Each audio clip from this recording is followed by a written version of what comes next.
Yo, yo! Reggae rap, real talk. Para sa mga taong biglang taas ng lipad nang magkaroon lang ng konting halaga. Pakinggan nyo to.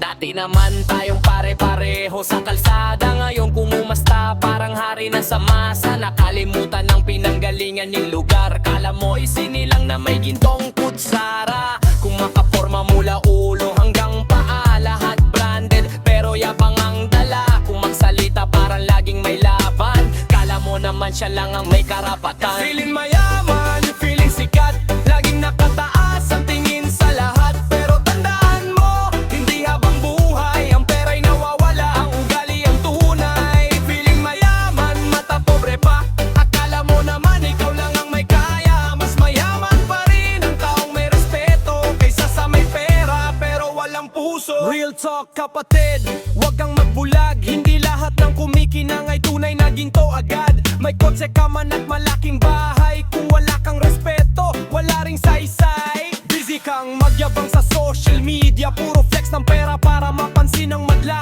Pero sa likod ng kamera at ng mga larawan, may utang pala na hindi mabayaran. Ang tunay na mayaman, hindi maingay, tahimik lang pero maraming natutulungan sa buhay. Hindi kailangang ipagyabang ang tagumpay, dahil kusa itong nakikita ng tunay.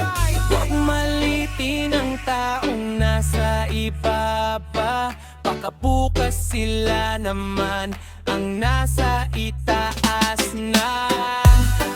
Ang buhay ay gulong na umiikot, minsan nasa taas, minsan nasa ilalim ng mundo. Maraming mata pobre kung makatingin, parang walang halaga ang kapwa nilang tao rin. Pero pag dumating ang unos at problema, lahat tayo pantay sa mata ng may kapal. Parehas na tao pa, hindi pera ang sukatan ng dangal, kundi ang kabutihang iniiwan sa bawat araw. Kaya bago ka magmalaki sa iyong narating, alalahanin mo muna kung saan ka nang galing. Feeling mayaman, feeling sikat, laging nakataas ang tingin